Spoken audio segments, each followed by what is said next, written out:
आई तू जर 10,000 सोडलीस तर आम्ही कोणाच्या तोंडाकडे पाहून दिवस काढायचे काय? हे आई तू एकच माझा आधार आहेस ना.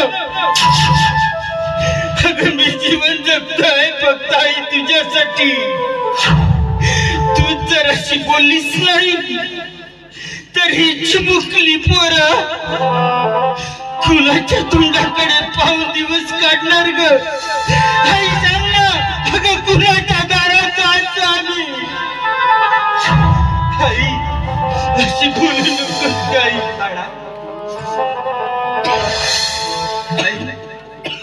आई खरंच रे, आई तुला बरं नाही वाटत का? तू बोलते ना अगदी बरोबर बोलते रे.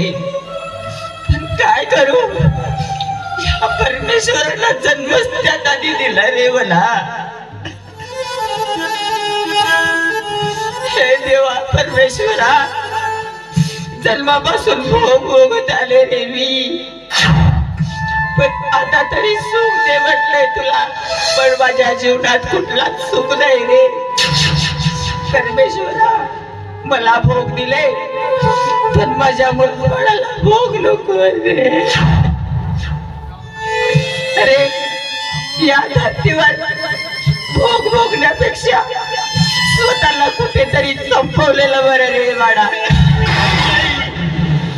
आई अशी बोलू नकोस ग. आई आई तुझा आधार हवा आहे ग मला.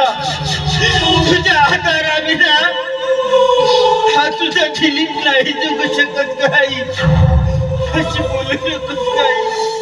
आई आई तुझ्या विना या जगात माझा आहे तरी कोण ग? आई तू माझा आधार आहेस ना. कुठेतरी स्वतःला संपवलेलं बरं रे मॅडम. खरंच पाणी घे ना, मला बरं वाटत नाही रे. आई आई तुला बरं वाटत नाही का? पाणी मॅडम. आई मी डॉक्टरांना बोलवून आणू का? ए आई मॅडम नकोय रे, डॉक्टर आता नकोय.